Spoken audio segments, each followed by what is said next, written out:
5 തലമുറകളായി നിങ്ങൾക്കൊപ്പം PRS hospital. നമസ്കാരം. മാർച്ച് 22 ഇന്ന് ലോക ജലദിനമാണ്. ഇന്നലെ മാർച്ച് 21 വനദിനമായിരുന്നു. നാളെ മാർച്ച് 23 കാലാവസ്ഥ ദിനമാണ്. ഇന്നത്തെ ജലദിനം 1993 മുതലാണ് ഐക്യരാഷ്ട്രസഭയുടെ ആഹ്വാനപ്രകാരം ലോകത്തിലാകെ ആചരിച്ചു വരുന്നത്. ഈ വർഷത്തെ ജലദിനാചരണ വിഷയം ഗ്ലേസിയർ പ്രിസർവേഷൻ അല്ലെങ്കിൽ ഗ്ലേസിയർ കൺസർവേഷൻ, ഹിമാനികളുടെ സംരക്ഷണം എന്നുള്ളതാണ്. നമുക്കൊരു പക്ഷേ കേരളീയരെ സംബന്ധിച്ചിടത്തോളം ഹിമാനികൾ എന്ന് കേൾക്കുമ്പോൾ മഞ്ഞിൻ്റെയോ അല്ലെങ്കിൽ അതുമായി ബന്ധപ്പെട്ട ഒരു രൂപം മാത്രമേ ഉണ്ടാവുകയുള്ളൂ. പക്ഷെ ഭാരതത്തിലെ വടക്കേന്ത്യയെ സംബന്ധിച്ചിടത്തോളം ഹിമാലയമുണ്ട്. മഞ്ഞുരുകി ധാരാളം നദികളിൽ ഗംഗയിലും സിന്ധുവിലും ഒക്കെ വെള്ളം വരുന്നതിൽ മഞ്ഞുരുകലിന് വലിയ പങ്കുണ്ട്. ലോക ശുദ്ധജല സ്രോതസ്സിന്റെ കണക്കെടുത്താൽ ഒരു 70% വരുന്നത് ഈ ഹിമാനികളിൽ നിന്നാണ്, ഐസ് മെൽറ്റ് ചെയ്തിട്ടാണ്. പക്ഷെ എന്തുകൊണ്ട് ഇത്തരത്തിൽ ഈ വർഷം ഇങ്ങനെ ഒരു സംവിധാനം എടുത്തു അല്ലെങ്കിൽ ഇങ്ങനെ ഒരു വിഷയം എടുത്തു എന്ന് വെച്ചാൽ ലോകമാകെ സംഭവിച്ചുകൊണ്ടിരിക്കുന്ന ഹിമാനികൾക്കുണ്ടാകുന്ന നാശമാണ്.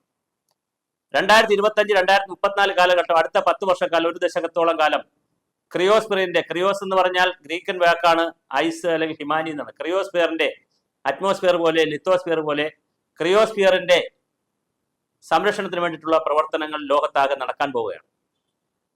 കാലാവസ്ഥ വ്യതിയാനത്തിന്റെ പുതിയ കാലത്ത് വലിയ തോതിൽ ഹിമാനികൾ ഉരുകാൻ സാധ്യതയുണ്ട്. അന്റാർട്ടിക്കയിലും അതുപോലെ തന്നെ ലോകത്തിന്റെ ഹിമക്കൂട്ടങ്ങൾ അല്ലെങ്കിൽ ഹിമാനി പ്രദേശങ്ങൾ ഉരുകുന്നതിൽ വലിയ പ്രതിസന്ധി ഉണ്ടാക്കും. പ്രളയം ഉണ്ടാക്കാൻ സാധ്യതയുണ്ട്, കടൽ നിരപ്പ് ഉയരാൻ സാധ്യതയുണ്ട്. അതിനനുസരിച്ചുള്ള അനുബന്ധമായ നിരവധി പ്രശ്നങ്ങൾ. അതുകൊണ്ടാണ് ഗ്ലേസിയർ പ്രിസർവേഷൻ ഈ വർഷത്തെ ഒരു വിഷയമായി എടുത്തിരിക്കുന്നത്. ഏകദേശം 220 കോടി, 2.2 മില്യൺ ആളുകൾ, 800 കോടിയിൽ 220 കോടി ആളുകൾക്കും ശുദ്ധജലമില്ലാത്തൊരു സമൂഹത്തിലാണ് നാം ഇന്ന് സംസാരിക്കുന്നത്. ആളുകൾക്ക് ശുദ്ധജലമില്ല എന്നുള്ളത് പോലെ തന്നെ പ്രധാനമാണ് ജലത്തിന്റെ മലിനീകരണം പോലെ പ്രധാനമാണ് കാലാവസ്ഥ വ്യതിയാനം. കാലാവസ്ഥയ്ക്ക് വലിയ മാറ്റം ഉണ്ടായിക്കൊണ്ടിരിക്കുകയാണ്. എപ്പോൾ മഴ വരുമെന്നറിയില്ല, എവിടെ പെയ്യുമെന്നറിയില്ല. മഴയുടെ സ്ഥലകാല വ്യത്യാസം വളരെ വലുതാണ്. സീസണുകളിൽ വ്യത്യാസം വരുന്നു. നമുക്ക് നിയതമായ മഴക്കാലം ഉണ്ടായിരുന്നു. മൺസൂൺ കാലവും ജൂൺ മുതൽ ആഗസ്റ്റ്, സെപ്റ്റംബർ, ഒക്ടോബർ വരെയൊക്കെ പോകുന്ന മൺസൂൺ കാലം, അല്ലെങ്കിൽ നമ്മുടെ കാലവർഷം, പിന്നെ തുലാമത്സരത്തിൽ വരുന്ന തുലാവർഷം, പിന്നെ വേനൽ മഴ എന്നൊക്കെ പറഞ്ഞ് വളരെ നിയതമായ രൂപം ഉണ്ടായിരുന്നു. കേരളത്തിൽ മഴ പെയ്യുന്ന കണക്കുണ്ടായിരുന്നു, പാറ്റേൺ ഉണ്ടായിരുന്നു. തീരദേശം മുതൽ കുറഞ്ഞ തോതിൽ തുടങ്ങി മലയോരത്തിലേക്ക് പോകുമ്പോൾ മഴ കൂടുന്ന വലിയ വ്യത്യസ്തമായും അതേസമയം നിയതമായ ഒരു കാലാവസ്ഥ രൂപവും മഴയുടെ പാറ്റേണും ഒക്കെ ഉണ്ടായിരുന്നു. അപ്പൊ അതെല്ലാം മാറി. ഭൂമിക്ക് ക്രമാതീതമായി ചൂട് കൂടുന്നു. ആവിയന്ത്രത്തിന്റെ കണ്ടുപിടുത്തത്തോടു കൂടി വ്യാപകമായി കൽക്കരിയുടെ ഉപയോഗം, അതിനുശേഷം ഇങ്ങോട്ട് വന്നിട്ടുള്ള വ്യവസായവൽക്കരണം, ഫോസിലുകൾ ഇന്ധനങ്ങളുടെ ഉപയോഗം, ഇവയെല്ലാം കൊണ്ട് അന്തരീക്ഷത്തിലെ താപനില കൂടുന്നു, ഹരിതഗൃഹപ്രഭാവം ഉണ്ടാവുന്നു. സ്വാഭാവികമായി സൂര്യനിൽ നിന്ന് വരുന്ന ചൂട് റീറേഡിയേറ്റ് തിരിച്ച് അന്തരീക്ഷത്തിലേക്ക് പോകുന്നതിന്റെ അളവിൽ കുറവുണ്ടാവുന്നു. അത് അന്തരീക്ഷത്തിൽ തങ്ങി നിൽക്കുന്നു. പിന്നെയുള്ള ചൂടിന് മുകളിലേക്ക് വികസിച്ച് പോകാൻ കഴിയാതെ ഇവിടെ തന്നെ നിൽക്കുന്നു. അത് ചൂട് കൂട്ടുന്നു. കൂടുതൽ കടൽ നിരപ്പ് ഉയരുന്നു. കടലിലെ വെള്ളം കൂടുതൽ നീരാവിയാകുന്നു. മഴ പെയ്യുമ്പോൾ വലിയ മഴക്കാലമാകുന്നു, പ്രളയമാകുന്നു. മഴ കുറഞ്ഞാൽ അന്തരീക്ഷത്തിൽ ഹ്യൂമിഡിറ്റി നിൽക്കുന്നത് കൊണ്ട് വലിയ ചൂട് അനുഭവപ്പെടുന്നു. വലിയ വ്യത്യാസമാണ് ഉണ്ടാകുന്നത്. അതേസമയം ഭാരതത്തിലും വെള്ളത്തെക്കുറിച്ച് ചിന്തിക്കുമ്പോൾ വളരെ മനോഹരമായ ഒരുപാട് കാര്യങ്ങൾക്കുണ്ട്. വാട്ടർ യൂസിലേക്ക് വെണ്ണ പോലെ ഉപയോഗിക്കണം, നറുനെയ്യ് പോലെ ഉപയോഗിക്കണം, അത്ര സൂക്ഷിച്ച് ഉപയോഗിക്കണം. നെയ്യൊക്കെ നമ്മൾ ഉപയോഗിക്കുമ്പോൾ ഒരു തുള്ളി അല്ലെങ്കിൽ ഒരു കഷ്ണം, ഒരു തുള്ളി നെയ്യ് താഴെ വീണാൽ നമ്മൾ അത് സൂക്ഷിച്ചെടുക്കാൻ നോക്കും. വളരെ സൂക്ഷിച്ചാണ് നമ്മൾ നെയ്യൊക്കെ ഉപയോഗിക്കുന്നത്. അതുപോലെ ഉപയോഗിക്കണം വെള്ളമെന്നാണ് ഗാന്ധിജി പറഞ്ഞിട്ടുള്ളത്. മഴ അമൃതാണ്, അത് വളരെ സൂക്ഷിച്ച് ഉപയോഗിക്കണം എന്നാണ് ശ്രീനാരായണ ഗുരുദേവൻ പറഞ്ഞത്. സ്നാനം ക്രിസ്ത്യാനികളുടെ വളരെ പ്രധാനപ്പെട്ട ഒരു കാര്യമാണ്. എന്തിനു പറയുന്നു? മരണത്തിന് പോലും ജലസമാധി പോലുമുണ്ട്. ജലത്തിൽ സമാധിയാകുന്ന ജലസമാധി പോലുമുണ്ട്. ജലസ്പർശമുണ്ട്, ജലയാഗങ്ങളുണ്ട്. അങ്ങനെ ജലവും എന്ന് പറയുന്നത് വളരെ ഗൗരവമായൊരു വിഷയമാണ്. തീർത്ഥാടനം, തീർത്ഥം തേടിയുള്ള അടനം, തീർത്ഥം തേടിയുള്ള അല്ലെങ്കിൽ മോക്ഷം തേടിയുള്ള യാത്ര. അപ്പോൾ വളരെ രസകരമാണ് വെള്ളത്തെക്കുറിച്ച് ചിന്തിക്കുമ്പോൾ.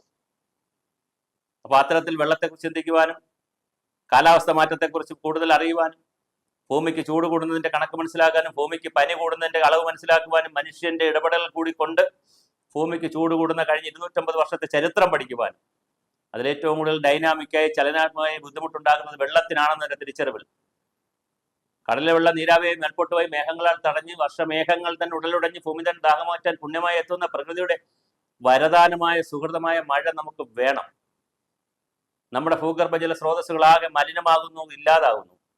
ഉപരിതല ജലസ്രോതസ്സുകളായ നദികൾ, തോടുകൾ, കുളങ്ങൾ, കായലുകൾ എല്ലാം നമ്മൾ നശിപ്പിക്കുന്നു. കാവുകൾ വല്ലാതെ തീണ്ടുന്നു ആളുകൾ, അല്ലെങ്കിൽ നശിപ്പിക്കുന്നു. വ്യാപകമായി കാട് വെട്ടുന്നു. നിത്യഹരിത വനങ്ങൾ ഓർമ്മയാകുന്നു. ഈ പുതിയ കാലത്ത്, ജലത്തിന്റെ പുതിയ ചിന്തകൾ വരുന്ന കാലത്ത്, വെള്ളത്തിനെ സംരക്ഷിക്കേണ്ടതിന്റെ കാലത്ത്, മഴവെള്ളത്തെ സംരക്ഷിക്കുവാനും കരുതുവാനും പുതിയ പാഠങ്ങൾ നമ്മൾ പഠിച്ചേ കഴിയും. ജലസാക്ഷരതയുടെ പുതിയ പാഠങ്ങൾ പഠിക്കുന്നതാവണം. കേവലം ഹിമാനികളെ സംരക്ഷിക്കുന്നത് മാത്രമാകരുത് നമ്മുടെ ഈ വർഷത്തെ ലക്ഷ്യം. ഓരോ തുള്ളി വെള്ളവും കരുതുന്നതോടുകൂടി വളരെ ഭംഗിയായി ഉപയോഗിക്കുന്ന പുതിയൊരു ജലവിനിയോഗ അച്ചടക്ക ശീലം നമുക്ക് കൊണ്ടുവരേണ്ടതുണ്ട്. ഒരു തുള്ളി വെള്ളം ഒരു സെക്കൻഡിൽ പോയാൽ 45 ലിറ്റർ വെള്ളമാണ് ഒരു വർഷം നഷ്ടമാകുന്നത്. അതൊക്കെ എങ്ങനെ നമുക്ക് പരിഹരിക്കാം? വെള്ളത്തെക്കുറിച്ച് ചിന്തിക്കുമ്പോൾ ഗൗരവമായ ഒരു ജലചിന്ത നമുക്ക് ആവശ്യമുണ്ട്, ഒരു ജലസംസ്കാരം നമുക്ക് ആവശ്യമുണ്ട്. ജലമലിനീകരണം നാം നേരിടുന്ന വലിയൊരു പ്രതിസന്ധിയാണ്. അതുപോലെ തന്നെ വെള്ളത്തിന്റെ വിചാരിക്കുന്ന സമയത്ത്, വിചാരിക്കുന്ന സ്ഥലത്തിൽ, വിചാരിക്കുന്ന അളവിൽ നമുക്ക് വെള്ളം കിട്ടാതെ, മഴ കിട്ടാത്തൊരു സാഹചര്യവുമുണ്ട്.